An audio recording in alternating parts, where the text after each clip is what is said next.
Hey friends, today I'm going to teach you how to make 3 herbal remedies that I think you're going to love. So if you have not ventured into this world of herbalism, into studying plants to see how they heal you, let me tell you, it's been a trip and it's been so much fun to learn.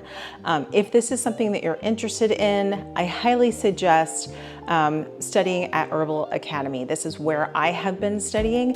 There's plenty of different classes. I have taken the class on herbal cocktails, mocktails, herbal tea making, as well as their, so medical disclaimer, I'm not a doctor, I'm not your doctor, I'm not anybody but a mom who's figured out some things that work for her. So before you dive in and start making all this stuff and taking this, consult with your medical professional. Okay, like the herbal instruction courses. So if that is something that you're interested in, I have my link below.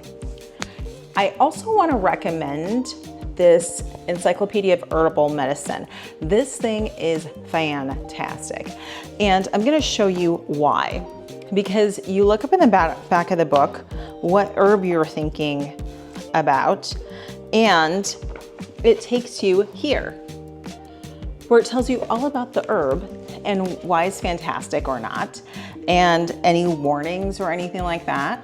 And yeah, it can help you make decisions on if you want to make tea with that herb or use it for more medicinal purposes or not. Now, what I will say is, especially if you have a ton of medications or taking medications, before you venture into this world and just start taking stuff, make sure you talk with your doctor about this, because some herbs do counteract medications.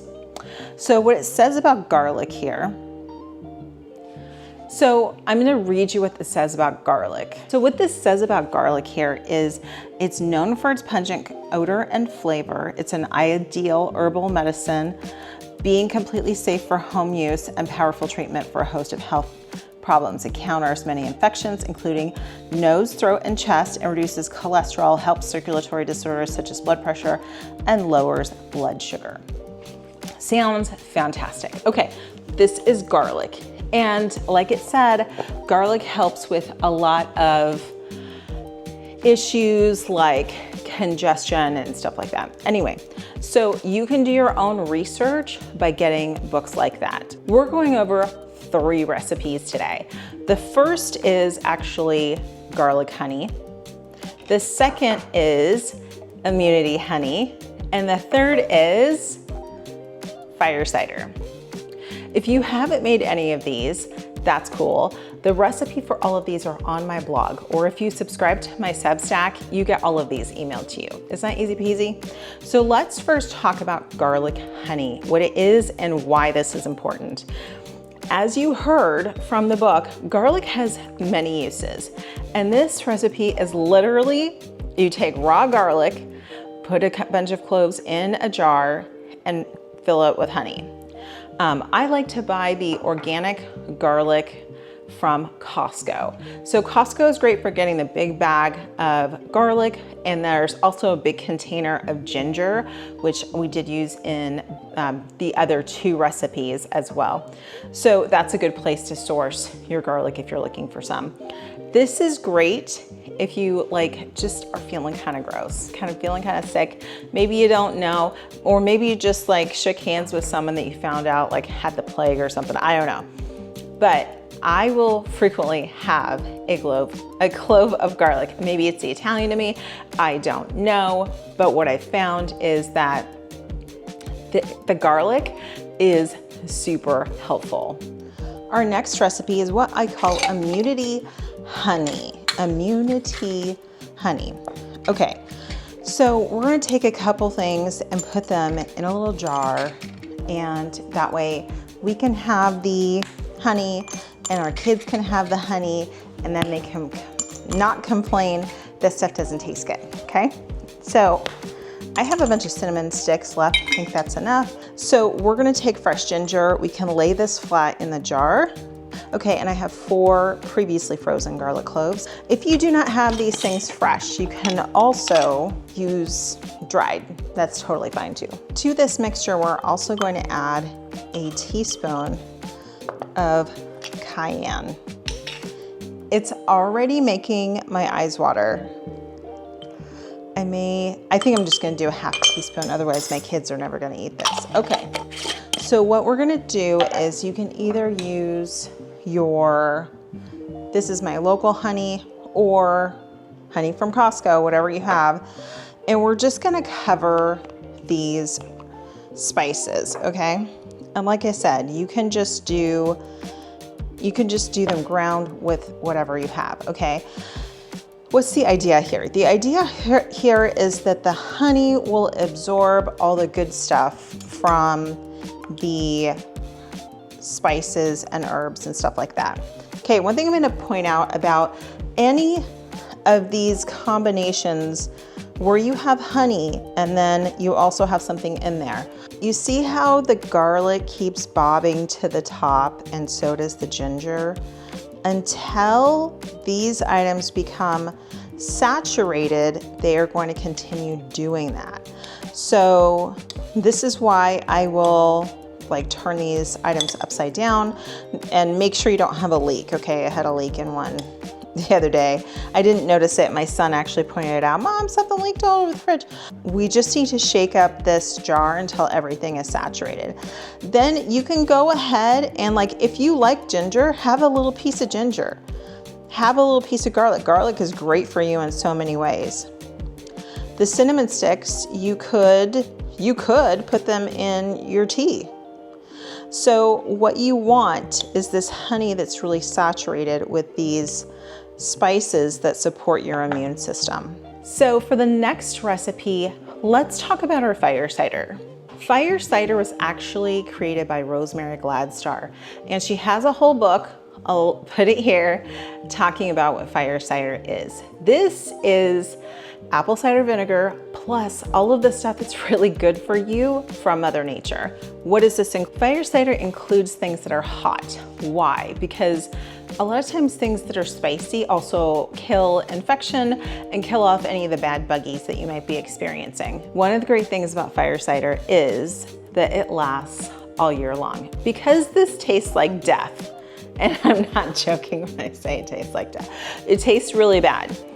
It's a hot apple cider vinegar is what it ends up to be. You're not gonna be drinking this all day unless you're one of those people that like the taste.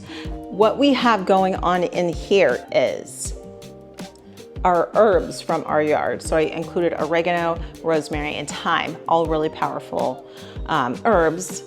Onion, garlic, ginger, jalapeno, oranges, lemons, limes, and what else? I think that was it.